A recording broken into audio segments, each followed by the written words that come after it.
At a meeting of the Demon King's 4 generals, Dariel, a 32-year-old demon, is fired by Lord Bashbarza, the son of his former boss. Dariel had served as an aide to the previous 4 generals his whole life, but now that they've retired, the new generals have ganged up to exile him, insulting him for his inability to use magic. The 3rd general, Doroi, stays silent but doesn't defend him. To assert his dominance, Bashbarza uses magic against Dariel. Dariel tries to plead his case, but Bashbarza won't listen, so he accepts his fate and leaves the Demon Kingdom. For ages, demons and humans have been at war. They look identical, but demons can use magic, an ability Dariel has never possessed. As he prepares to leave, another general, Rizette, joins him, teasing him, completely unaware he's been fired. Dariel just says his goodbyes and walks away. After wandering for days without food, a hungry and lost Dariel collapses. Suddenly, a girl named Malikica vaults over him from a bush. Just as he sits up, a beast leaps out, ready to attack her. Dariel shoves her out of the way, telling her to run. He wishes he had magic and tries to ram the beast, but he's too weak from hunger. The monster punches him to the ground. He spots a human-made weapon nearby, but hesitates for a demon. Using one is a disgrace. Realizing he's no longer part of the Demon King's army, he grabs it. Having never held a weapon, he starts pondering the best way to hold it. It charges, and by a stroke of pure luck, Dariel kills it, surprised it actually worked. As he cleans the blood from his face, Malikica thanks him for saving her. She says he fought like their old hero, but Dariel, being a demon, doesn't take that as a compliment. When she picks up the weapon, he realizes she's human and tries to leave, not wanting to get involved. Malikica grabs his scarf, nearly choking him as he struggles to get away. She just wants to thank him properly with a meal in her village. The moment he hears the word, food, Dariel stops fighting and lets her drag him there. In the village of Lux, Malikica takes him to her home and introduces him to her nice parents. Dariel introduces himself but worries they'll kill him if they learn he's a demon. When Malikica asks why he was in the forest, he explains he was fired and kicked out of his home. Malikica gets overly emotional on his behalf and enthusiastically offers him a room in her house. He tries to refuse, but her parents insist. Dariel considers saying no, he is the enemy, after all, and he accepts. Overjoyed, Malikica is cut short when Dariel pleads for food. She apologizes and promises to cook something quickly. Later that night, in his own private room, Dariel thinks it's a pretty sweet deal. His thoughts are interrupted by Malikica at his door, thanking him again for protecting her. The next morning, Malikica's father, Enro, who is both the guild master and the mayor, asks Dariel to join the Adventurers Guild. He explains the job, but Dariel quickly refuses, afraid of being exposed. The adventurer registration ritual only works on humans, and he's heard stories of demon spies returning home covered in bandages after failing it. To get out of it, he fakes a back injury from the beast fight. Enro tells Malikica to help him, but as Dariel tries to wave her off, she pricks his finger and presses it onto the registration document. He braces for the worst, but the ritual works. A rune appears on his hand, and Dariel finally realizes he's been human all along. It all makes sense now. He was found as a child by Lord Barza, one of the old generals, and raised in the Demon King's army. Enro decides to test Dariel's skills as an adventurer. Malikica warns him that her dad was a powerful adventurer in his day. Enro explains that all humans have an aura they can infuse into weapons. He tells Dariel to pick a weapon, and he chooses a sword. There are 4 aura types: slash, sting, hit, and protect. For the first test, slash, he slices through it in a single swing, shocking everyone, including himself. He passes the sting test just as easily, leaving Enro rubbing his eyes in disbelief. After he also aces the hit test, Enro cries that his 30-year career has been shattered. For the final test, protect, Enro tries to save his ego with a giant metal hammer against Dariel's small wooden shield. It doesn't end well for Enro. Dariel, who possesses all 4 rare aura types, can't believe he just crushed iron with wood. Enro tells him he's special and offers to write him a recommendation for the prestigious Center Guild. Malikica gets sad, knowing he'd have to leave. Seeing her cry, Dariel turns down the offer. She happily embraces him, and Dariel looks very pleased. Later, Enro introduces him to the village, where Dariel learns he's the mayor. The villagers welcome him until the local weirdo, Gashida, shows up. Gashida calls Dariel an old geezer and mocks his D-rank status, even though he's only a D-rank himself. The mayor explains that Gashida is the only adventurer in the village and hopes Dariel will be a good influence on him. For his first assignment, Dariel is asked to collect medicinal herbs from a pile of requests Gashida has been ignoring. The mayor warns him about a violent monster in the forest that Gashida has failed to kill for weeks. He shows them a poster, and it turns out to be the same beast Dariel already killed. The mayor commends him for a job well done. Later on, the monster Itemon was found dead in the forest. Enro marked the request as completed and told Gashida, not so nicely, that Dariel had done his job for him. Dariel knew trouble was coming. The moment Enro said that, Gashida shot him a glare, grabbed another monster-slaying request, and ignored Envil when he tried to stop him. He laughed at Dariel for holding a herb-gathering request, mocked him, and stormed out. Dariel wasn't thrilled about that mess.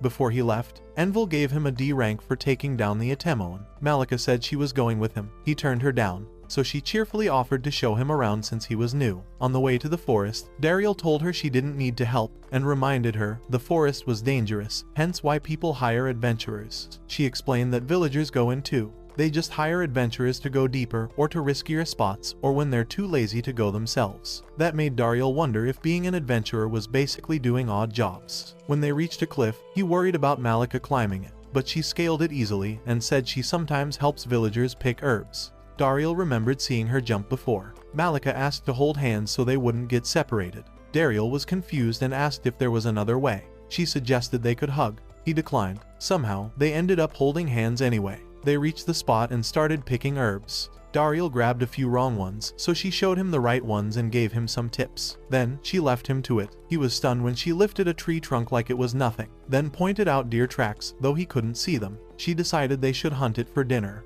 Dariel asked about the monster incident because it seemed like she didn't actually need saving. Malikica explained that if he hadn't saved her, she would have been eaten. She's scared of fighting. She also begged him to drop the miss and just call her Malikica, but he struggled. She laid on the cute, flirty faces, and he agreed to try. As soon as he managed it, she happily flew into his arms and almost crushed him. He lied about spotting a deer to escape, and she dropped him to check. Turns out he was right. Dariel thought the deer was cute, but that didn't last. It started acting weird, jumped into a nearby bush, and proceeded to do some karate on a monster ant, which made zero sense to Dariel. Malikica only saw dinner, so they took down both. Back home, the villagers praised Dariel as they checked his haul, but Gashida was furious. He glared at Dariel, threw a slip of paper, and stormed out. They looked at it and realized the ant had been Gashida's quest. Days passed, and Dariel settled into village life. Everything was great except for a few run-ins with an angry Gashida, not that it bothered him. When Dariel came home, Malikica greeted him all sweet and friendly, but he walked right past her, leaving the green-haired girl awkwardly standing in the doorway. Envil told Dariel he was worried about Gashida. After losing 2 targets, he'd been acting out of control.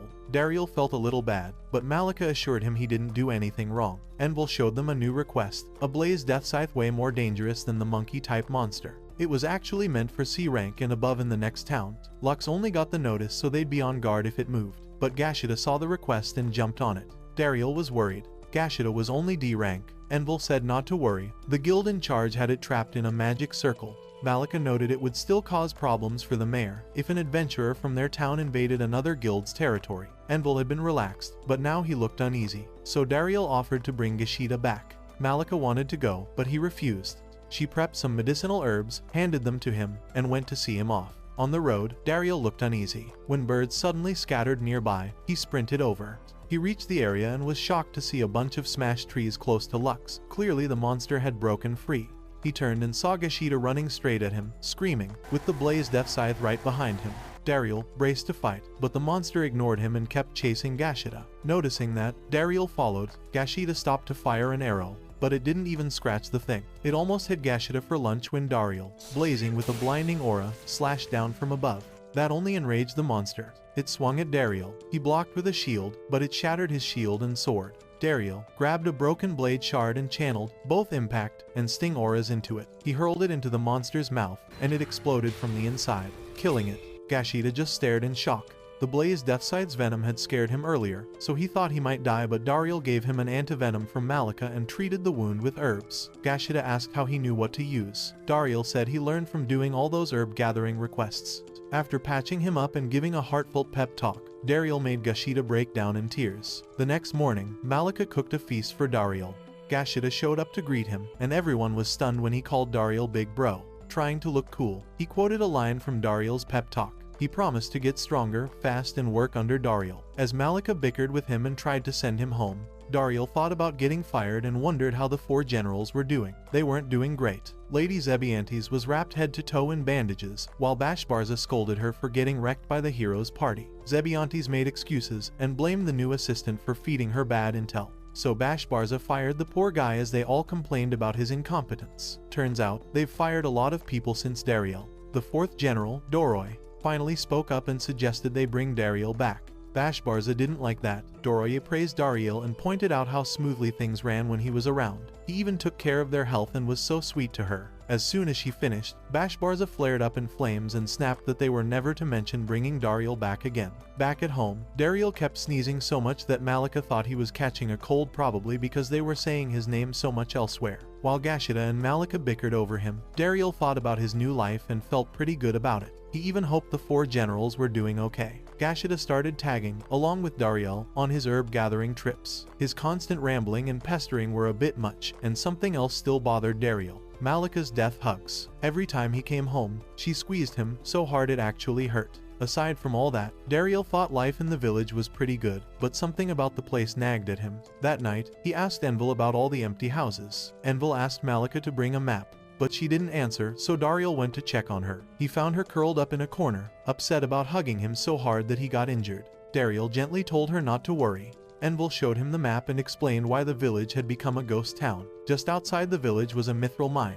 Mithril is a mysterious, powerful metal important to humans for weapons and to demons for magic gear. Long ago, humans and demons fought over it. Luck's village thrived back then since it was on the Mithril trade route. When Envil was a kid, the demons completely seized the mine. Humans tried to take it back several times and failed. After that, traders stopped coming, and the village slowly declined.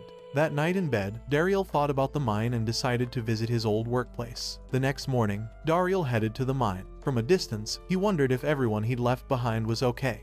He tried to sneak in, hoping someone might be willing to negotiate. Afraid of getting caught, he hid inside a crate he found outside. The place felt odd when he got in. No guards, no staff, nobody. He went deeper, calling out for anyone. He ran into the knockers, little glowy demi-humans. He called them by name, and they rushed him with hugs, lining up afterward for head pats. They told him that since he left, they'd been treated badly, and the demons were demanding 4 times their usual output. When he asked who gave the order, they argued over the name Dumdummy, Kazbarza, Ugbarza, Bozobarza, close enough.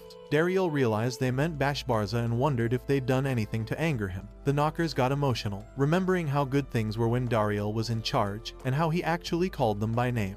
Bashbarza had also pulled all the personnel stationed at the mine. Dariel felt bad and decided to help. Suddenly, soldiers from the Demon King's army showed up. Dariel hid, while the knockers handed over a crate of Mithril. The commander was furious, and called them awful names. The knockers pleaded about the impossible demands, but he threatened them with magic and kept sneering. One knocker snapped and attacked, fed up with the abuse, and the others joined in. The commander ordered the soldiers to kill the little guys. Dariel jumped in because the knockers were non-combatants and stood no chance against magic. One soldier started chanting, but Dariel stopped him by hurling a shovel. With his face covered, he told the commander to leave or fight him. Then, he noticed something weird. One knocker's underwear was missing, and it was on Dariel's face. Embarrassing, but he kept it on. He got ready to attack and warned the commander again, but the guy doubled down, accusing Dariel of colluding with the knockers and piling on more nonsense. He kept insulting the knockers, making them angrier. Dariel didn't want to hurt the soldiers, so he sheathed his sword and tied it shut with another knocker's underwear. The soldiers were thrown off, but started casting spells anyway, and Dariel charged. One knocker tried to help, but a soldier kicked him instead of using the spell he'd already finished. Dariel realized they didn't actually want to hurt the knockers, so he appealed to the soldiers rather than the commander. His words started getting through, but the commander attacked him and threatened the soldiers back into chanting. The chants dragged on, felt like they were writing a whole book. Dariel made a plan. Earth, fire, wind, and water spells take 20, 12, 17, and 10 seconds, respectively. He struck them in order from the shortest to the longest, so none of the chants finished no magic. The commander was shocked and demanded to know how a human knew this. Dariel even turned one water user's spell back on them. The commander told them to switch to enhancement magic short chant, but Dariel sliced through a giant stone hand with his still-sheathed sword. The commander couldn't believe it and tried to handle it himself, but his magic only singed the underwear and popped the sheath off. He panicked as Dariel rushed him with the bare blade only for Dariel to hold back. The commander started begging, admitting he wasn't actually part of the Demon King's army. He was just some bootlicking civilian who met Bashbarza at a party, impressed him with head spinning, and got the job. Dariel couldn't understand how Bashbarza would hire a clown like this after firing Dariel for being useless. The guy tried to parrot Dariel's speech to the soldiers, but in the end, he just went home with a terrible haircut. Before he left, Dariel told him to resign. When he returned to report that the mine was a terrifying workplace, he agreed and ran faster than his own shadow. The soldiers left too. Afterward, the knockers worried the army would retaliate against Dariel. but he told them he'd be fine. One knocker said their shot at freedom was slim since the army would probably send someone else, but they chose to trust Dariel and pledged to follow him forever. Later, Dariel went home and told Envil he'd taken back the Mithril mine. Envil was stunned. Dariel asked him to protect the knockers. Envil hesitated since the knockers had once sided with the demons, but Dariel pleaded, and he agreed. He said he'd notify the Central Guild so they could discuss it. Long story short, they met and were thrilled that, for the first time in decades, humans had the mine again. They agreed to protect the knockers. The human territory is celebrated with festivals, and the knockers kept working as guides since they know every inch of the mine. Luck's village started to flourish again. Envil was overjoyed and thanked Dariel for saving the village. Malikica cut in with her huge lunch box. She almost tripped, but he caught her and, for the first time, called her just Malikica. He immediately got another one of her death hugs. She whispered sweet nothings in his ear while everyone stared in shock. Looks like Dariel's going to need bandages again. Up next, Bashbarza is seen in his study talking to his parrot, and Zebantes interrupts them. She noticed a giant ball in the middle of the room.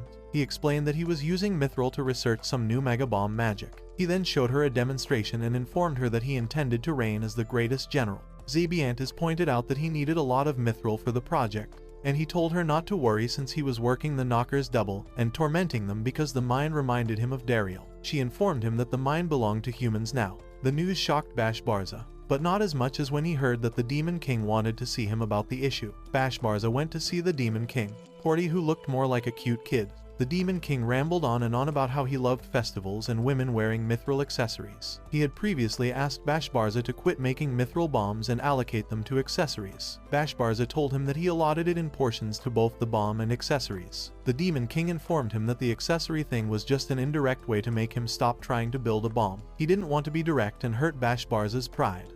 He insulted him for a bit, and Bashbarza thought he was going to get fried, but the Demon King just asked him to say sorry. Still, saying sorry was very difficult for Bashbarza, but after much difficulty, he finally apologized. The Demon King also talked about Dariel and told Bash to get Dariel to solve the issue. He said that the reason Grand Barza served so well was because he kept Dariel close. After he dismissed him, the Demon King wondered what Bashbarza would do next. He already knew that Dariel was fired. As he walked down the hallway, Bashbarza was angry about the insults he received, but even more furious that Dariel's name was mentioned, and he exploded in anger. Malikica and Dariel relaxed under a tree and talked about how the village was bustling with activities and people. She shyly commented on showing it to their children, and the dude still wasn't getting the idea. She went on to add a part about treating her husband nicely. But this guy was still confused and wondered why she was telling him all of that, like, dude, is she supposed to spell it out on paper? See it as Menarin. Malikica tried her best to ask him out, but she just couldn't say the words. And Gashida picking a fight with some adventurers drew their attention,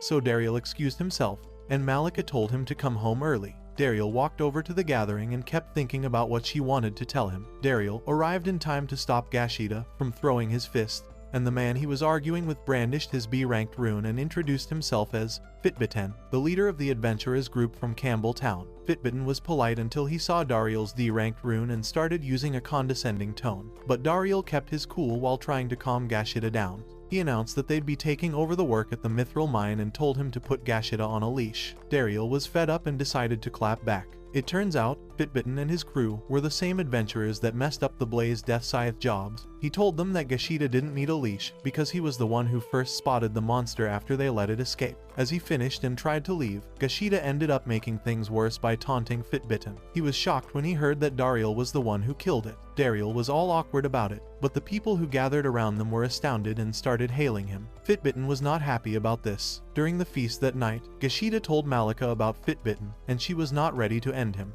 Gashida cheered her on, while Dariel told him to cut it out and tried to calm her down. She was still angry and mistakenly called Dariel her husband. She ran out in embarrassment, but he was still confused and started talking about the town revival with a drunk Gashida. Envil was shocked. He still didn't get it, so he decided to try and help his daughter. He bowed to Dariel, called him son, and asked him to take care of his daughter. Everyone at the party was shouting congratulatory messages. The next morning, a guy from the Center Guild, Best Fred, asked Dariel to help him negotiate with the knockers. He had tried to negotiate with them, but they demanded to talk with only him. Best Fred told him that cooperation with the knockers is essential, but the guild prefers not to enforce it on them, so Dariel agreed. Later on, the duo went to the mine to talk with the knockers. Best Fred was shocked when they got all excited and agreed to listen to him. While he waited outside, Dariel ran into Fitbitten and his party, but the man got all petty and told his members not to talk to him, but Dariel greeted them. The team was at the mine on bodyguard duty for Best Fred. Suddenly, a demon spell appeared, and a voice announced to the knockers to come back to the Demon King. Dariel recognized the voice and quickly went to find him. The soldiers noticed him by the bush and informed Rizette, who used his magic to create a water barrier and told the soldiers to run. He was surprised when he heard Dariel's voice. He hugged him and started rambling about how much he missed him. Dariel remembered Malikica's hug and thought this was what a hug was supposed to feel like. Later on, while talking, Rizette thought that he was avoiding him because of the jokes he made the day. Dariel was fired, so he apologized. Dariel finally told him the truth and asked him not to tell anyone. Rizette informed him that the Demon King's army was a mess because he left. Dariel used to be the middleman between Bashbarza and the army, but now that they have to deal with the crazy guy by themselves, everyone is on edge. Also, because of the query from the Demon King, Bashbarza has been taking out his anger on everyone else, and the army has been ordered to keep off the mine. Rizette was tasked by the Demon King to reconcile the grievances with the knockers so that other demihumans wouldn't break off their alliances with the Demon King's army. Rizette asked him to come back to the army, but Dariel refused and told him that he was fired by all 4 generals. Rizette informed him that Lady Dorier wanted him back and that she had been searching for him, but Dariel turned him down and told him that he had people he cared for in the village. Rizette decided to take him back home by using force, but Dariel cut through his magic easily and offered him a deal to buy the Mithril from humans instead. Best Fred was shocked when he heard the proposal and didn't think it was right. Dariel pointed out that the Demon King's army would surely return and try to take back the mine, and a lot of lives would be lost in the fight. He informed him that they could set the price at 4 times the market value. Rizette backed him up and said the army was willing to settle the problem with money, even though they had no issues fighting, no matter the odds. Fitbitten interrupted them, objecting to the offer, and tried to attack Rizette, but Dariel angrily stopped him. He started insulting Dariel, but Best Fred rebuked him for his insolence since his job there was to be a bodyguard, not join in their discussion. They continued their discussion, and Dariel told Best Fred that Rizette was trustworthy and risked his life to come into a human village without guards. Best Fred then agreed to share the Mithril with the demon army. As they discussed logistics, Fitbitten stared at Dariel with anger. After the meeting, Rizette thanked Dariel for helping him apologize to the knockers and get the Mithrils. Dariel said that he was glad to help both sides since they were both important to him. He told him that race didn't matter to him anymore, so he hoped that everyone could just be friends. Up next, Dariel is on his way to a blacksmith's workshop. He was tasked with reviving the blacksmith's workshop where they could work on the Mithril, but the said workshop was located in Campbelltown, Fitbitten's territory. By the time he got there, Fitbitten had already taken over it, and he did it on purpose. He started making a mockery of Dariel. He went back to report to Envil, but Envil already expected it because Fitbitten lost their job as a defense for the Mithril mine.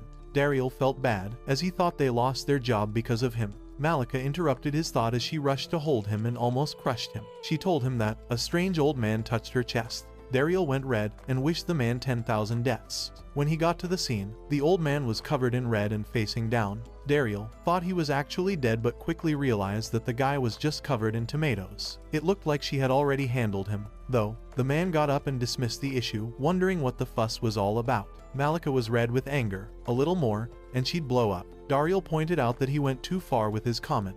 The man insulted Dariel, and that did it for Malikica because she tried to kill him, but Dariel stopped her. The old man continued with his insults and also insulted Dariel's sword, but Malikica angrily told him about all the monsters that he killed with the sword. The story about the blazed death scythe caught his attention, and he studied Dariel's hands. The old man can tell a person's aura from their hands. He was astounded when he felt all 3 auras from Dariel, and they were all at maximum capacity. The man was excited to meet him, and he also came to Lux after he heard about the Mithril mine. He was a Mithril smith called Smith. Now, back home, they were talking about the smithy named Smith.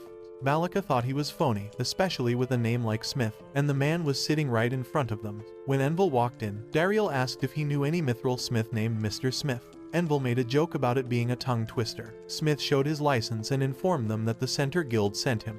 He wanted to see the workshop immediately, but Dariel told him all about their little problem with Fitbitten. Smith asked them to trust him, so they took him to the blacksmith's workshop. At the workshop, Smith played the dying old man card and pestered Fitbitten so much that he agreed, just to get rid of him.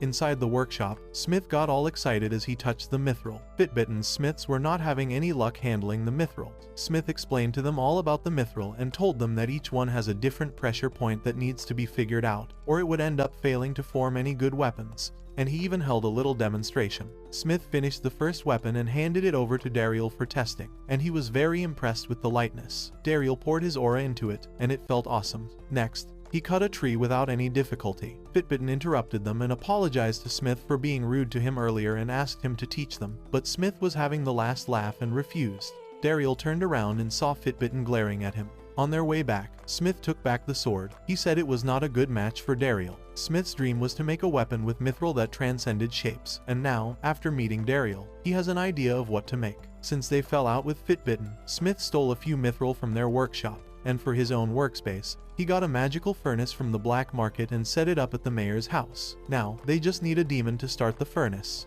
Dariel called Rizette using a magic communication device to help them start the furnace, as only magic can make it work. Gashida walked in on the duo, holding hands, and got all dramatic. Rizette informed them that he couldn't help with mass-produced weapons for humans. Smith assured him that he'd never mass-produce his weapons. He only wanted to make one for Dariel to return the favor since he brought back the mine to humans. Smith hasn't touched mithril in a long time, and now the excitement to be able to finally touch and work with it again brought back his dreams. After meeting someone with all 4 auras, he wanted to make only one powerful weapon for him. Rizette started the furnace, and Smith sent Dariel on an errand, and he ran into Fitbitten outside. Fitbitten accused the Center Guild of taking all the profits from the mine and offered that Lux Village partner up with Campbell Town for a price and fight to keep the mine to themselves. Dariel politely turned him down. Fitbitten hurt the people he loved, so Dariel preferred to be cheated by the side that at least had a sense of honor. Fitbitten was not satisfied with this answer, so he pulled off his glove, threw it to Dariel,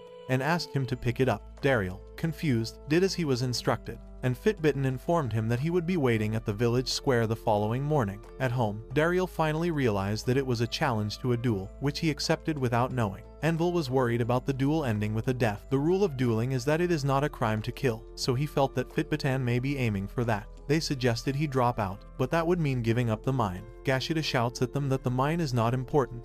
Dariel informed them that he would fight. Smith told Rizette to hurry with the furnace and told Dariel that he would teach him how to use his aura with mithril to the fullest. That night, as he practiced, Malikica invited him for tea. She asked if he needed to accept the duel. Dariel told her that he liked how everyone was trying to stand up for someone like him, and that's why he chose to fight. She tried to cheer him up and made a joke about preparing his favorite food for dinner. She asked him to make sure he came home safely. Dariel was so touched. After she left, he practiced for a little bit more. The following morning, everyone was gathered at the square to see the match. Fitbitten's blacksmiths were able to crack the mithril problem and make him a sword and shield. He laughed hard when Dariel brought out his mithril knife. Envil informs them about the rules. They fight until one of them surrenders or is unable to keep fighting, and if he feels it is getting dangerous, he will halt the fight. Dariel thought about all he was fighting for and focused on that. Fitbitten was still making one of his silly comments when Dariel attacked him swiftly and broke the armor on his arms. Fitbitten was confused because he didn't see him coming. He asked him to surrender, but Fitbitten attacked him. He was also shocked to see that the knife turned into a sword. Dariel's sword was no match for Fitbitten's. The Hermes sword was unparalleled and unmatched. The shape can be changed by passing an aura through it. He destroyed Fitbitten's sword, but he brought out a bigger one and told Dariel that he would kill him for taking his job and not knowing his place. Dariel also turned his sword into a whip, but Fitbitten didn't stand a chance. Dariel broke his sword and defeated him. The strength of his power was felt by everyone present, and as they celebrated, Malikica ran towards him to catch him from falling. Later that night, Bestfred apologized to Dariel, with Fitbitten kneeling beside him, and promised to have him and the town's guild punished. Dariel requested that for the punishment, they should help repair the houses damaged in the fight. They were really surprised by his request. He gave a really nice speech about how everyone was at fault, and did what they could for their loved ones. Fitbitten was honestly touched and felt bad for his actions. Bestfred was impressed and commended him for all his help, including his help with the knockers. He offered him a job in the Center Guild. Malikica walked in just then and heard this. That night, as he relaxed inside the sauna and considered taking the offer, he wondered if he could get information on his parents there. Somewhere in the Demon Kingdom, Bashbarza went to see his father. Barza was wielding a powerful fire magic thing. He told his son that it was rehabilitation. The general had a wound from when he fought the hero, and the magic was helping him heal faster. During dinner, Barza asked him about his job and asked about Dariel. Bashbarza lied through his teeth, saying that everything was okay.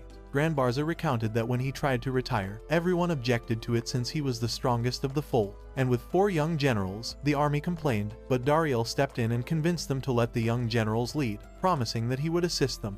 The only reason the objections stopped pouring in was because of Dariel. Barza asked him if he remembered what he told him the day he retired, the day he passed his position to Bashbarza. Barza told him that his greatest stroke of luck in life was meeting Dariel, and passing that good fortune to his son was how he celebrated his taking up the new job. Barza asked him again about Dariel, and he lied even more, which made his father enraged. He raised the table, and Bashbarza turned into a scream queen and punched the boy into a wall, so badly that the explosion was seen outside the castle. Barza had been receiving complaints from other demons about their sons being fired from the assistant position, which was supposed to be Dariel's job. His father insulted him and told him to bring Dariel back. Bashbarza angrily refused to do so and told his father that he didn't need a nobody like Dariel to become as great as his father. He walked away and promised to pave his own path. Barza was so worried about Dariel. The next morning, Malikica wasn't running around the house trying to please Dariel, so her mother got worried and went up to her room. She found Malikica and Dariel in the room. They had slept in the same bedroom after a steamy sauna night. She smiled and gently closed the door, one hell of an understanding mom. During breakfast, the duo thought that Enro had caught up with them, but he was talking about something else, and Dariel was acting too weird. All day, he was on edge around Enro, fearing that he may have found out about his steamy night. When he joined Malikica's mother, he was also on edge, but the woman already knew and wished him luck. He thought about it last night and decided to confess to them, although he wasn't sure which information to leave out, so he decided to ask for her hand in marriage.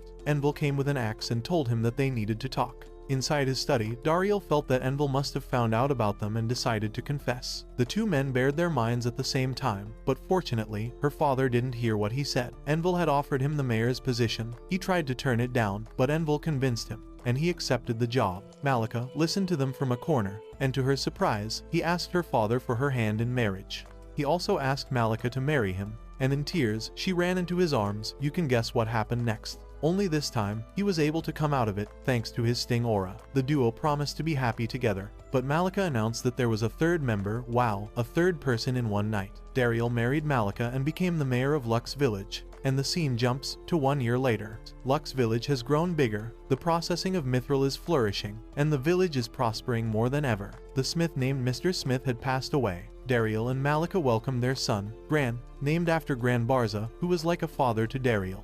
Only a year ago, Dariel lived among demons, but now it feels like a distant past to him. Gashida is seen running to Dariel's house. He informs them that the hero is coming to Lux. Gashida asked Envo about the hero. Envo explained that the hero bore the duty of defeating the Demon King. They go through rigorous trials by the Center Guild, and only one person can claim the title. Dariel is worried because he saw the hero when he was with the former 4 generals, and to demons, heroes are considered murderers. Dariel recounted that the hero he met came after anyone he considered a threat and called him the bearded old man. While he was still worried, Envo announced that they needed to prepare a festival to welcome them and told Dariel to prepare to greet them. On the day of his arrival, Dariel covered his face with a scarf. He was prepared to fight if it came to that. He was shocked when the carriage opened and a young girl stepped out.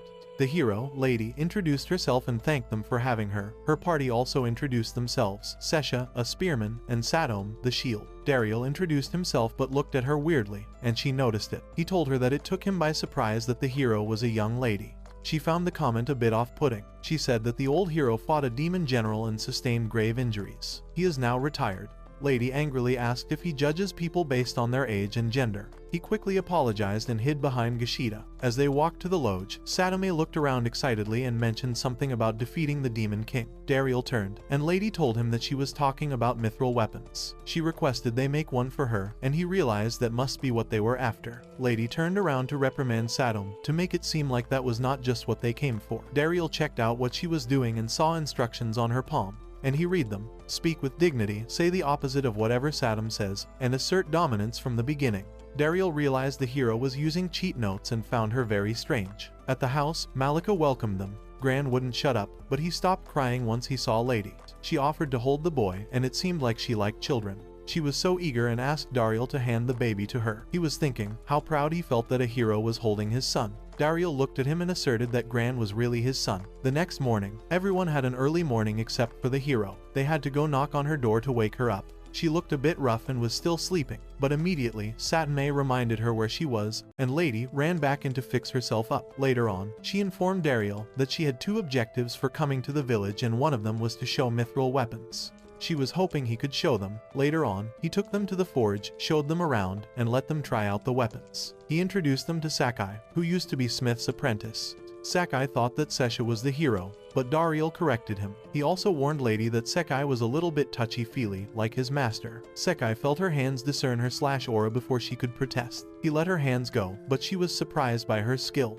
She informed him that their second objective was to find a 4th member for the hero party. Gashida cut in and offered to join them. Later on, everyone gathered at the village square for the hero party selection contest, and Envil could not be prouder that such an event was happening in his village. Gashida also climbs the pedestal to speak. Lady was not feeling all the flair and screaming. She said that defeating the Demon King was not a game. Dariel apologizes and tells her that this was them showing how much they wanted to defeat the Demon King. For the first battle, 20 people fought against Lady and her 2 members. The people were shocked when the hero party brought a stick, a spoon, a pot lid, and a stick as weapons, but the trio defeated the 26 people using them. Suddenly, Gashida shot an arrow at them.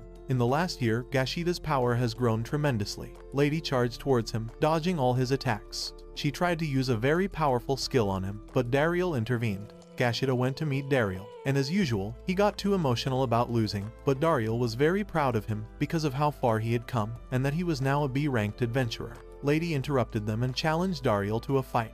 He turned her down, but she would not take no for an answer, and he went on to attack him, but Dariel was out of her league. She was happy to take him on, drew her real sword, and prepared to attack him with a technique called Skyrend. Dariel had seen something similar performed by the old hero, so he countered it with the same. After their battle, they asked him to join their party, but he turned them down and left. When he came home that night, he went to feed his son, who refused to drink milk from a bottle. So Dariel felt the boy wanted to suckle. He was thinking about how much Gran loved his mother's bosom. Anyway, he ended up looking at the bottle weirdly. He felt a bit embarrassed when Lady called his name. She was still trying to convince him to join them.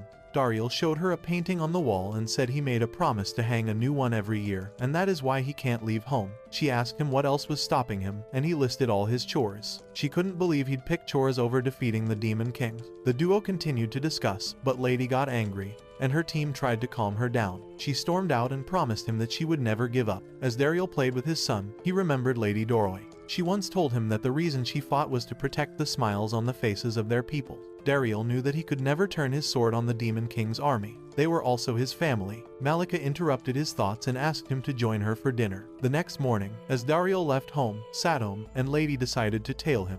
She was so sure that he was hiding something. She felt that nothing could be more important to anyone than defeating the Demon King. First, Dariel stopped at the forge to counsel Saika, who was having a mental breakdown. Next, he went to the guild, and they followed him there, dressed in disguise as maids. Envil broke his back while cleaning the guild, and Dariel helped with the cleaning.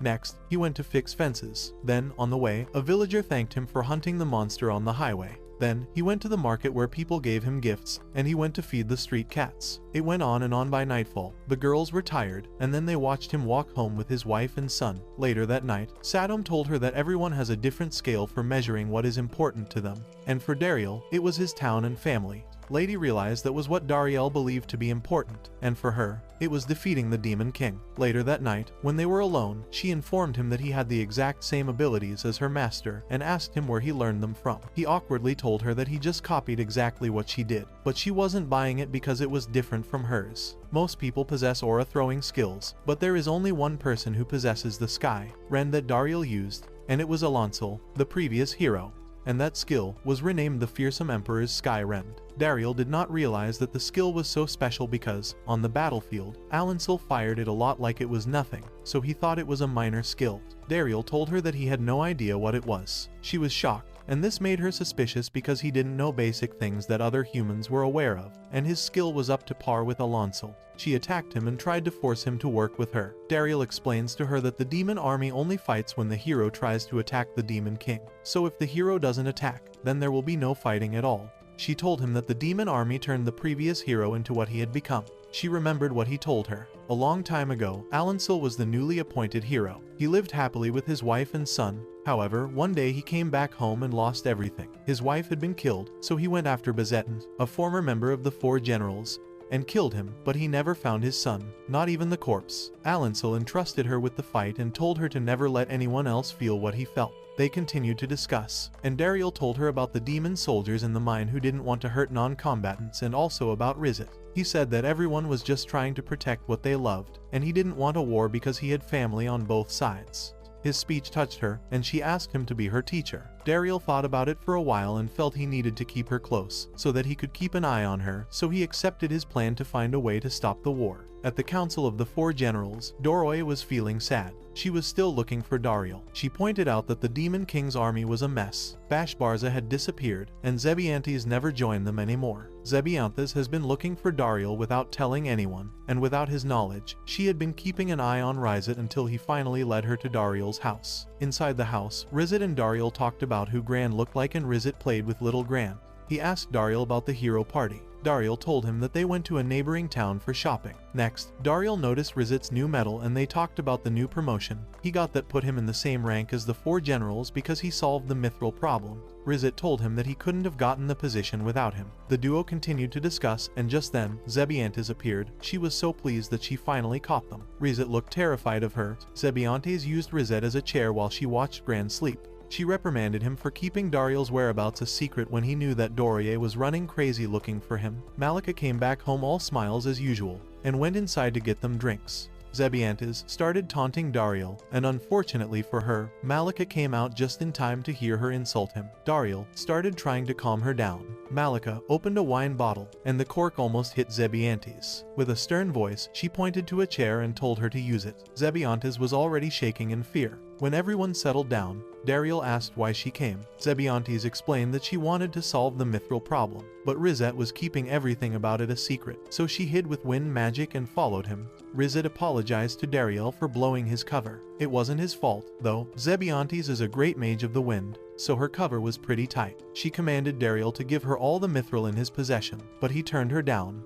He told her about his deal with Rizette and was about to offer her one, but Zebantes interrupted him and tried to assert dominance over him, but one look from Malikica and she got scared like a little puppy. So Dariel took the conversation outside. Immediately, they stepped out, and Zebantes attacked Dariel. He tried to talk it out, but she didn't budge. He told Rizette to stay out of the fight and then drew his sword. Zebantes didn't even stand the slightest chance. His sword was in her throat before she could cast the spell. She asked for a rematch, but it was the same, and she continued to ask for more. But Dariel was tired already. Zebantes decided to blow the village away with her wind magic, but Dariel used the fearsome Emperor's sky wren to swallow the storm. She started to fall from the sky. He tried to catch her but couldn't, so Rizette used water magic to save them. After they got out of the water, Zebantes started to cry and threatened to report him to Malikica because she saw her underwear in his hands. To pacify her, he apologized and agreed to sell her some Mithril. Zebantes agreed and also promised to keep his secret. She also asked him to make her a weapon like his, but he told her that it wouldn't be possible. Later on, Dariel took her to the workshop and introduced her to Sakai. Zebantes wanted a sword that could combine magic with the Mithril, just like the Hermes sword. Zebantes and Sakai hit it off immediately. It was getting late, so Rizette decided to leave. But just then, Dariel remembered the hero party, and he swiftly decided on a plan to keep Zebantes away from the hero party. He asked Sakai to delay Zebantes for as long as possible while he ran out to meet the Nero party. He met them halfway, and Lady was impressed. He came to see them and asked about what they bought. He found a way to send the other two away, and then lied to Lady, saying she needed to practice her sword movement. He wanted to keep her there for a long time. He went to check up on Zebantes, and Sakai was still holding her down. When Lady was done, he released her to go back home, but when he went into the sauna to rest, he saw Sakai, who apologized for losing Zebantes. The two women ran into each other inside the sauna. Lady recognized her once the towel fell from her face, and Dariel was outside the door listening but decided to stop them before it escalated. He barged in, and unfortunately for him, he placed his hand on both their chests, and they simultaneously slapped him. Things were a bit awkward at the dinner table. Lady is offended that Zebantes' cat remembered her when they'd fought each other before. She then demanded to know why he was so friendly with one of the four generals. Dariel told them the truth, leaving the duo in shock. Malikica backed him up because he already told her before they got married and she didn't care about it. Lady asked Zebantes to leave the human territory immediately, but she disregarded her and asked for more soup. Things were getting pretty heated up, but Malikica interrupted them and made them agree to duel each other. Dariel was going to stand witness to prevent them from killing each other. They tried to make him pick a side, but Dariel refused to play to their tune. Lady promised not to kill, but Zebantes refused to pledge, so he threatened to take back the Mithril, while Malikica threatened to not give her more food, so she immediately promised. He set the duel for the next morning, and in the forest, the two girls started to compete with everything from eating to bathing. They raced to a bath used by Sakai and displaced him. Even in the middle of the night, they both refused to sleep. The following morning, Dariel found Sakai all worn out, and it turns out that Lady grilled him the night before to make a weapon for her. Dariel reprimanded her for making him work when he was already tired. The two women started their duel, and Malikica came in with her famous lunchbox and Gran. Dariel noticed the two duelers were evenly matched, and no one was winning. Satom put the others inside a shield she created from her aura. The girl continued to fight, guns blazing, and it was getting heated, so Dariel supported Satom's shield. She was surprised that he could also do it, but he told her that he was just copying her. Unfortunately, Gran woke up amid all the chaos and saw the women fighting. He thought they were playing, so he leaped from his mother's arm out of the barrier. A boulder was about to fall right on top of him, and his father quickly embraced him, ready for the hit. But Zebantes used her magic and dispersed the rocks. Gran still didn't get the situation and thought that was a successful play. Lady and Zebantes were so relieved that he was safe. Dariel told them what the boy thought. The duo was surprised and ended up laughing and saying it was truly fun. At last, the two girls became best friends. They hadn't even fought each other earlier with the intention of killing. The duo continued to discuss while Dariel and Malikica stared at them, so happy at that moment. For a moment, she believed that he could stop the war. One morning, Sesha came back and informed Dariel that he had met an amazing individual during his quest. Just as Alansel, the previous hero, stepped in, Dariel stood there completely dazed. He heard Zebantes' voice and panicked. She didn't recognize who he was and commented on his unbuttoned chest. Dariel was livid. He was sure she was never going back home alive. He apologized on her behalf and then whispered to her who the man was. Zebantes still didn't get what he was talking about because Alansel only ever fought with the former 4 generals, and Dariel was with them during the war. The new 4 generals have only ever encountered Lady. Dariel told her that the wound on his abdomen was inflicted by Lord Barza. Zebantes couldn't believe that anyone survived Barza's attack. Dariel continued to paint Alansel black. When some children tried to talk to Alansel, Dariel rushed to stop them, but was taken aback when he saw how different he looked around the kids, and more children came out to meet him. A little while later, the house turned into a mini theme park as people lined up to see Alansel. Later on, Alansel came back inside and apologized for interrupting them. Dariel told him that Zeb was an acquaintance, and Alansel quickly shook her hands with the warmest smile. Dariel directed him to sit on the sofa. Zeb stared at her hands, happily, and told Dariel that the guy is a kind old man. He warned her that Alansel is only kind to humans and told her to leave as soon as possible, and never use magic until she left the village because he could sense magic energy a mile away. She promised to leave as soon as she finished her snacks. Next, Dariel introduced himself to Alansel and asked what brought him to town. Alansel told him he heard that Lady had been in Lux for a while. She quickly apologized to her master for not defeating the Demon King yet. He told her that his wounds had healed, so he wanted to continue training her. Lady was excited to finally get her master back. Dariel was happy that it would give Zebantes time to escape, so he took them to the training ground. Before they left, Alansel gave him a stern look and said that he sensed a suspicious presence. Dariel thought he must have caught on to Zebantes, but Alansel pointed to the window, and it was just Gashida. On the training ground, Gashida had his eyes only on his big bro. Dariel told him to watch Alansel so that he could learn a lot. Alansel was signing autographs and fighting with Lady, and at the same time, it was so clear that she was no match for the guy. He dodged all her attacks and even attacked her without even looking at her once. Dariel noticed that the man was just toying with the poor girl. Alansel commended her for the improvement in her sword skill. She told him that Dariel had been giving her lessons. He was a bit surprised. Lady informed him that Dariel was as strong as he was. Dariel was listening to it all and didn't like the way things were going.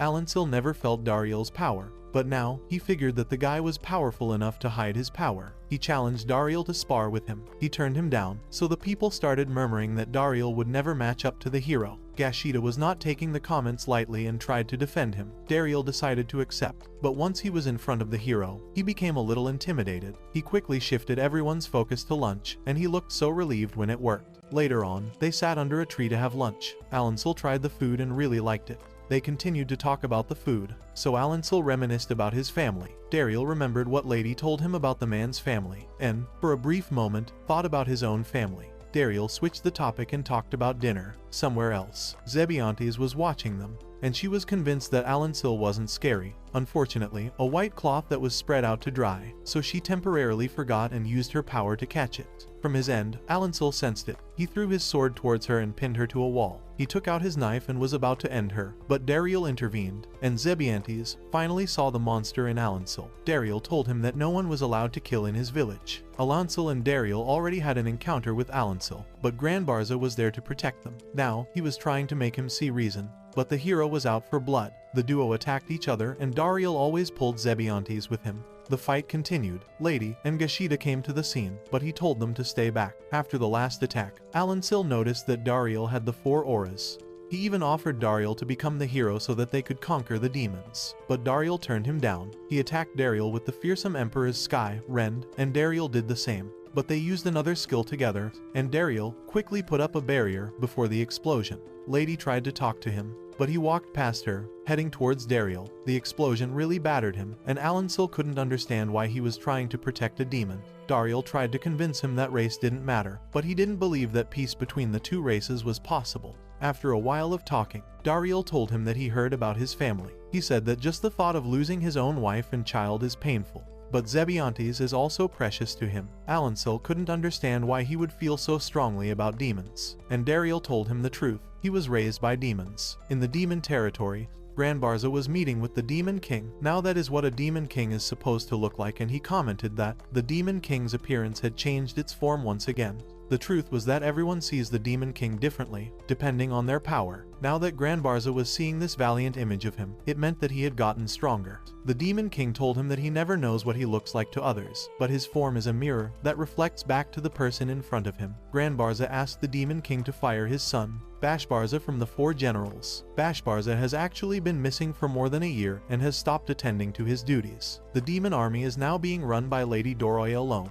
The Demon King taunted him, saying that he was trying to get his son fired because he was still angry about Dariel. He accused him of loving the boy more than his own son. Barza remembered how he found Dariel. Before dying, Bezetan told him that he hid a secret weapon in the forest that could be used to kill the hero. Barza later went to the forest and found the boy hidden in a tree using illusion magic. He picked up the boy and named him Dariel. Now, back in the present, Barza told the Demon King that both boys were precious to him. The Demon King told him where to find Dariel and hinted at who his father was. That is when Barza realized what Bezetan meant.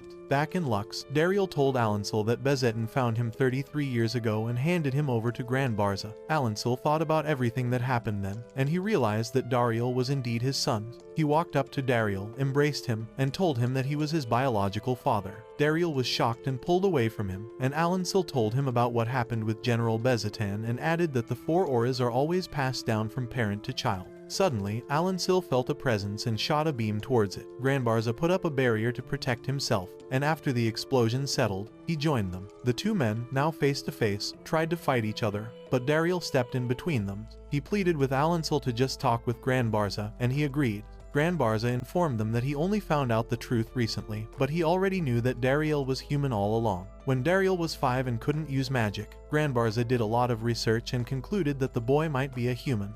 He agonized over it, but he couldn't let Dariel go. Dariel and Barza were having an emotional father-son moment as they thanked each other, while Alansil just stood there like a third party. After a lot of sob speeches from the duo, Barza hugged Dariel and continued to say some pretty strong fatherly words. Dariel also hugged him back. This crazy show of affection devastated Alansil. He said that all that time and memories should have been his, but Barza stole all of them from him. He was so enraged, but he broke down crying for what he lost. Barza asked him to send all that hate his way, and he was willing to accept responsibility for what Bezetan did. He told Dariel that he must remain in the humans' territory and be happy with his father. Barza was going to duel with Alansil, but it seemed that he made up his mind to die at the hero's hand as an act of atonement. Dariel wanted to stop the fight, but he couldn't think of anything. As they charged in to attack each other, Malikica stepped in and poured water on them.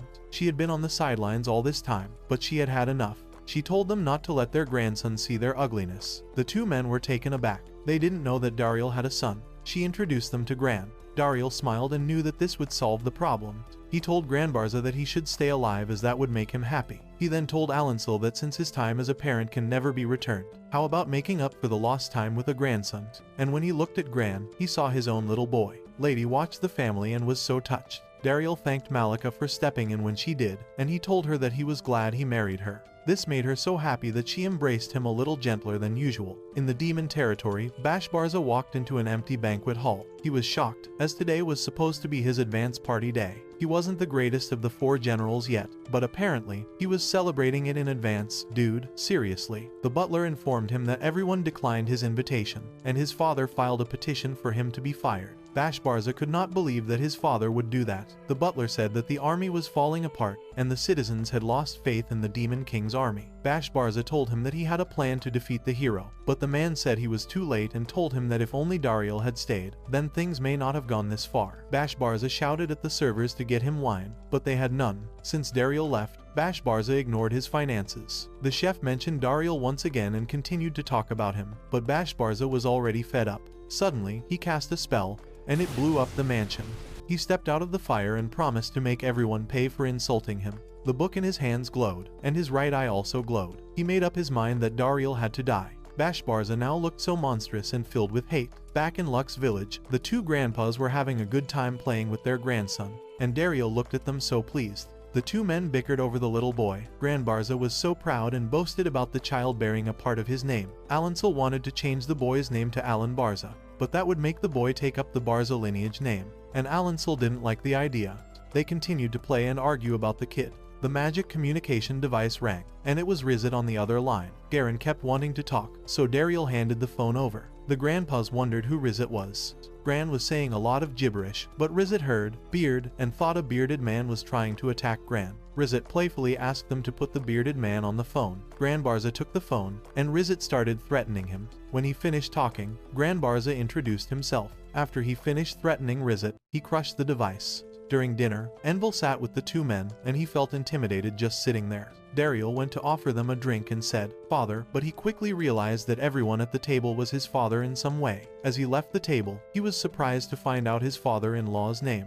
The 3 men raised their drinks to cheer, and Envil seemed to be having a tough time keeping up with them. And a while later, the trio was drunk. Later on, while still drinking, Barza started talking about Dariel's childhood. Alancil wished he had those memories, and Barza quickly apologized for bringing it up. Alancil finally admitted that his son was brought up by a wonderful father, and he thanked Barza. The men shook hands, signaling that they had made peace. Later on, Dariel tried to help his wife tidy up, but his broken arm wouldn't let him. Now, in their room, Malikica reapplied more medicine on his arms. He apologized for making her worry, and Malikica swore that she still felt like punching Alancil, but she was holding herself back. She patted him on the head and commended him for today. She then gave him dessert as a reward. After Malikica left, Zebantes came in to tease Dariel because of what he said about her earlier in the day to Alancil. She concluded that he was in love with her and promised not to tell Malikica. Dariel panicked and tried to explain that it was a misunderstanding, but Zebantes didn't listen. She left him flustered and laughed as she returned to her room. The following morning, Lady came in to ask Alancil to train her. Dariel was surprised that she was still going to fight after witnessing everything that happened to them.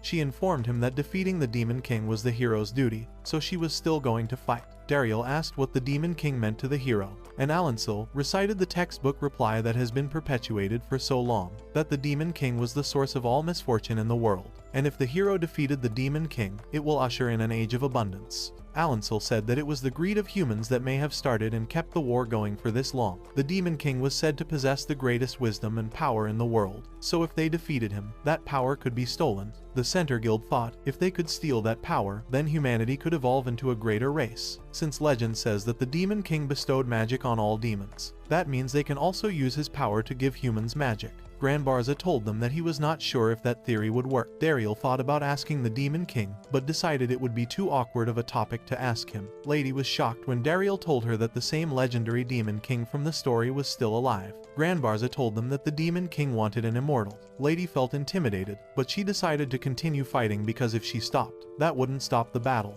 So she decided to find her own answer. Fitbitten and Gashida brought them the news that a monster was attacking the Mithril mine. He sent Gashida to gather troops and asked Zebantes to fly the rest of them to the mine. As they got close to the mine, the sky was red and the air was too hot.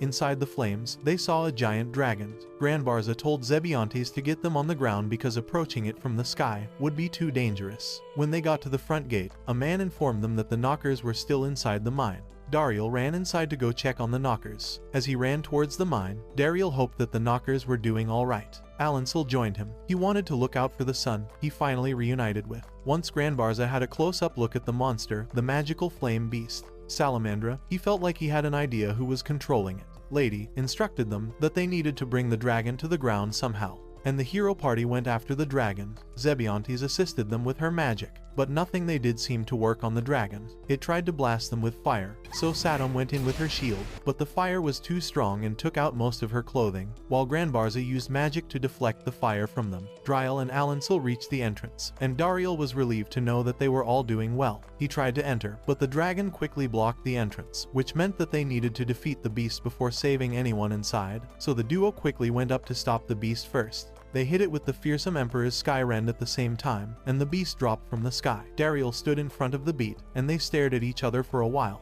The beast's eyes just showed more hate in them, while Dariel felt a familiar feeling. Surprisingly, it didn't hurt him, and it just took off. The others ran to join him, and Lady pointed out that she felt hate coming from the dragon. Barza informed them that he would be returning to the Demon King's castle, and forced Zebantes to take him home since he had used up his strength earlier. Lady was sure something else was going on. Dariel went off to rescue the knockers. He found them all safe, and they gathered around to give him hugs while the hero party tended to the injured outside. Dariel was sad that he couldn't protect the mine. Alancel told him that he shouldn't try to handle everything alone. And just then, Gashida arrived with relief supplies. Some men informed Dariel that one of the guild workers was missing. Alancel handled things in the mine, while Dariel left with some knockers to search for the man deep inside. Bashbarza was waiting for his father in the castle, and noticed he also brought Zebantes. Barza asked him if he went into the room of secrets, but Bashbarza feigned ignorance and his father punched the wall in anger. Bashbarza calmly admitted that he went in there. The Room of Secrets is a chamber hidden inside the Demon King's castle. Every hex that has ever been developed was stored in the room. Hexes were far more powerful and riskier than any form of magic in the world, and since the demon ancestors feared them, they were locked away. Among those hexes, Bashbarza found a technique for taming a magical beast. Barza had sensed a trace of Bashbarza's will from the Salamandra at the mine, and he blamed himself for not knowing what his son was up to all this time. Bashbarza spent the last year traveling in search of magical beasts. Bashbarza's anger came back immediately when his father started talking about Dariel, and he remembered a core memory etched in his mind. The day his father first brought Dariel home, he angrily shouted at his father and said he saw him spending time with the hero and Dariel's family. Bashbarza had seen them through the eyes of the Salamandra. Barza realized that he had also used the Hex of Spirit synchronization magic to connect himself with the beast. He was furious and reminded his son that the magic weakened the caster's body and eats away at their minds. Barza reprimanded him for exposing the people to such dangerous magic and angrily attacked him.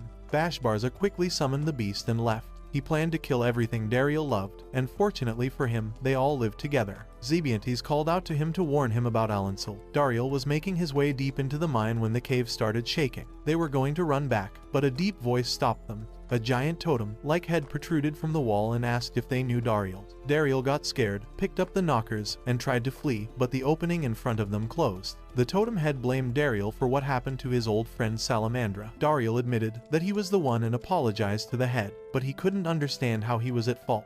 The head told him that Salamandra reflected the rage of the caster and asked him to bring out his mithril weapon. When Dariel brought it out, the head was impressed that the weapon looked so beautiful, because he considered the mithril a part of him. He then released all the restrictions present in the structure of the mithril, so basically he made the already super weapon even more super. This head was the magical earth beast, Icon, Gigantomachia, and mithril is considered to be a part of his body. Gigantomachia warned him that Lux village was about to become a battlefield, and he disappeared. They finally found the guy they came for. Barza called Dariel on a magical device and informed him about Bashbarza, and he realized that the feeling he got earlier was because it was Bashbarza. Barza warned him that Bashbarza was headed to kill the hero party. On his way, Bashbarza figured that Lux village, which was close to the mine, was probably where he would find everything that Dariel loved. Dariel organized an evacuation of the village and asked Envil to take care of it. Malikica gave her husband a ring and told him that she would always be with him. He bade them goodbye and promised to come back home safely.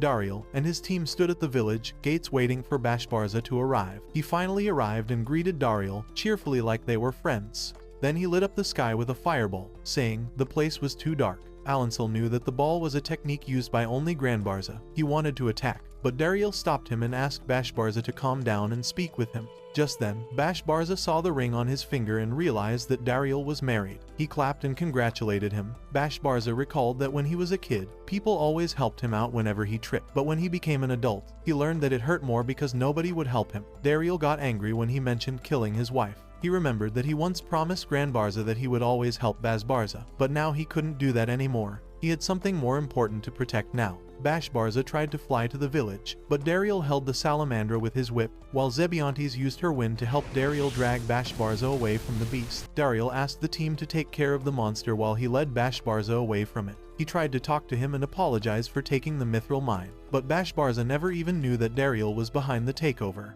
Dariel was confused as to why he hated him so much. Bashbarza wanted to end the war by annihilating the human race and going back to the Demon King as a hero, but first, he had to kill the traitor who worked under him. The duo started to fight each other, and Bashbarza gave it his all to attack with only one goal in mind: to kill Dariel. Dariel realized that Bashbarza had gotten stronger since they last saw each other. Bashbarza came down to join him and recounted how he had been improving himself in the past year and how he traveled till he found Salamandra and tamed it. Dariel caught him off guard by commending him and wishing they had both gotten along. Bashbarza didn't want to hear him and tried to finish him, but Dariel drew strength from the memory of his family and stopped him. After the explosion, he was worried that he may have gravely injured Bashbarza, but the guy was fine, and even more deranged than before. He took the form of a half-monster. Back at the village gate, the others were still battling Salamandra. Sadom used her shield to keep the beast on the ground so it wouldn't be able to attack from the sky. While Gashida kept shooting arrows at it, Alancil felt strange that he was about to fight side by side with his enemy. But for the first time since he became the hero, he finally felt alive. The heroes and demons attacked their new enemy together. Bashbarza had completed his transformation with the magic from the hex and started attacking Dariel. As they fought, the duo tried to talk things out, although that was mainly Dariel. Bashbarza was more accusing and blaming him for all his life problems. He summoned the annihilation magic used by his father, but Dariel now had a super sword, so he also summoned a spiraling light. At the other end, they were able to keep Salamander down for a little while. They all turned towards the forest and saw the display of power by the boys. Bashbarza was shocked to see what Dariel summoned. It was definitely bigger and shinier than his, and he saw his life flash right in front of him as the beam hit him and a giant explosion erupted. When the explosion cleared, Bashbarza was still standing and had now fully transformed into a magical hex beast. Dariel was still shocked when Bashbarza attacked him as he tried to end him. Dariel tried to talk some sense into him by mentioning his father. Somehow, Dariel found himself inside Bashbarza's memory. When Bashbarza was much younger, his father became a hero. He was so proud of his father and promised to be like him one day, but his mother looked very sad. The hex was already messing with Bashbarza's mind, which is why his memories were spilling over, and Dariel was still reliving them. One day, when Bashbarza was 10 years old, he eagerly waited for his father's return. He ran out happily to meet his father but saw him with Dariel, and his father told him to take the boy as his older brother. He was sad, because Dariel was with Barza while he was at home, waiting for his father's return. This made him want to join the army, but his mother refused and sent him to the Magic Academy instead. Bashbarza worked hard to graduate at the top of his class just to be next to his father. He was finally recommended to join the 4 generals, but his mother was furious. She hated that she had already lost her father to the army and now her son too, but he was furious that even when he got to the council, Dariel was there again by his father's side. Dariel finally realized that the boy was just lonely all this time. But somehow, Bashbarza could also hear Dariel's thoughts, so he decided to try and reach out to him. He told Bashbarza that he reminded him of Alancil, who thought Barza stole his son away from him. Dariel was finally able to get Bashbarza into his memory. Dariel always felt like an outsider because he had no magic, and he wasn't related to Barza, so he always tried his best not to cause problems, and he always smiled, even when he wasn't happy. When he met Bashbarza, he was happy, and it felt like he finally had a family. Inside the memory, Dariel was able to reach out to him, and Bashbarza realized that all he needed to do then was take Dariel's hand. In reality, his monster shell started to crumble and disappear. Once again, Dariel offered his hands. Bashbarza was about to take it, but the hex was now back to collect its pound of flesh. Salamandra started consuming Bashbarza's magic fireball, and it rained fire around them. Bashbarza saw this and ran off to stop it. He merged himself with the beast, using fusion magic, so that he could control it for a short time using his mind. Barza was worried because Bashbarza would also be absorbed into the beast. Bashbarza drove the beast away from the village. He decided that it was time to pay back for what he did. As the magic started consuming him, he remembered Dariel. Suddenly, a force pulled him out. It was Barza using everything he had to save his son, even at his own detriment. Meanwhile, Dariel jumped in and defeated the beast. Barza was able to save his son, and they embraced each other in the air while Zebantes' wind held them. Bashbarza finally told his father that he was sorry. Back in the village, Malikica was happily preparing a feast for her husband. She felt his presence and dashed outside swiftly. She rushed towards him with her usual death hug. Dariel was contemplating whether to block it or jump, so he relaxed. Bashbarza was summoned before the Demon King, who looked more mature than when he first saw him. The Demon King reprimanded him for making a mess. He apologized and was prepared to receive whatever punishment he would be given. The Demon King opened the ground beneath Bashbarza and showed him hell, where the generals who committed grave crimes have been banished to suffer for over 100 years. He then asked him to choose between hell and starting over as one of the 4 generals. Bashbarza passed the test by choosing to go to hell. He told the Demon King that everything he had done was unforgivable, and he didn't want to escape from his crimes. As a hand was about to draw him into hell, the Demon King closed the pit and banished him from the demon territory. As he walked out, his favorite pet and his father were waiting for him. Barza brought Bashbarza to Dariel's house for the feast. Dariel tried to introduce him to Gran, but Lady angrily cut in. She was still pissed about the rampage he went on at the mine and the village. His father tried to stand, but Bashbarza stopped him and apologized to everyone for what he did. Barza also bowed and apologized on his son's behalf. Gran woke up and screamed in delight when he saw Bashbarza. Dariel handed him over, and to everyone's surprise, the little boy spoke his first words when he called Bashbarza's name. Yeah, that kid ain't normal. But somehow, he was able to jump out of Sadom's shield that even Salamander couldn't leave, and now, he can miraculously say a name that even I find hard to pronounce. Well, Bashbarza was so moved that the child called him Big Brother, Bashbarza, and that reminded him of the memory he saw inside Dariel's head. Bashbarza gave a nice speech, and the Demon King of Drama, Gashida, was crying by the time he finished. Dariel introduced the two of them to each other, and Gashida wailed even more. Lady accepted his apology. She felt that, like everyone else, he was just searching for his own answer. Malikica announced that it was Gran's first words, and Bashbarza was worried, but she told him that it was fine. It was a day to really remember, so Dariel asked Gashida to paint another portrait of his family, but this time the family was bigger. Bashbarza thanked Malikica for the eye patch. Malikica and Dariel felt that this day was a core memory, the day their son spoke, his first words, and the day their family came together. Duty started calling as the villagers called on their mayor. That night, the family and their friends happily wined and dined some more, and the next morning, Bashbarza was set to leave. Dariel and Malikica tried to convince him to stay, but he wanted to go help out those that he hurt first, and then after that, he planned to travel around the world and find himself. The brothers shook hands as Dariel wished him good luck, and Malikica gave him a large lunch box, and he set off. Micah continued to give her husband death hugs, but he finally started to get the hang of it.